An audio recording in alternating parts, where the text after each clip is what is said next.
Ginaimbestigahan sa Police Regional Office BAR ang mga ginaingong insidente sa pagpangdagit sa mga sospek nga sakay sa puti nga van. Humando na matud pa'y biktima nga misaysay nga gidagit kuno aron kuhaan og kidney organ. Ani report ni Efren Mamak.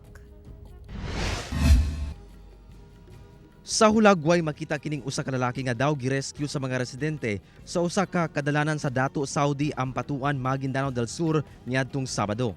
Sumala sa lalaki, gilabay siya sa kalsada sa mga sospek nga midagit kaniya nga nagsakay sa puti nga van. Giila matud pa ang biktima nga usa ka payong-payong driver ug residente sa Butilin, Dato Salibo sa maong probinsya. Saysay matud pa sa biktima, maniud tunta siya sa usa ka lugar sa Midsayap, Cotabato niadtong January 17 diyang gibira o gidagit siya sa mga sospek aron ipasakay sa puti nga van. Wala na kuno siya nakabalo kung asa siya gidala sanglit. Gitabunan kuno sa mga sospek ang iyang mga mata ug gigapos ang iyang mga kamot. Dugang sa biktima nga plano daw sa mga sospek nga ipa-opera ug kuhaon ang iyang kidney organ. Apan wala kuno kini na dayon human na diskubre kuno sa mga sospek nga duna kini sakit ug dili mapahimuslan. Busa buot kuno sa mga sospek nga patyo na lang siya o di ba kaha ibili na lang bisan asa. Hangtod gisikaran o gituklod kuno siya paggawa sa van o gibilin sa mga sospek sa kalsada. Sumala sa biktima, dunay lain duha pa kuno ka mga kaubanan niini sa maong van ang gidagit sab sa maong sospek ang maong panghitabo.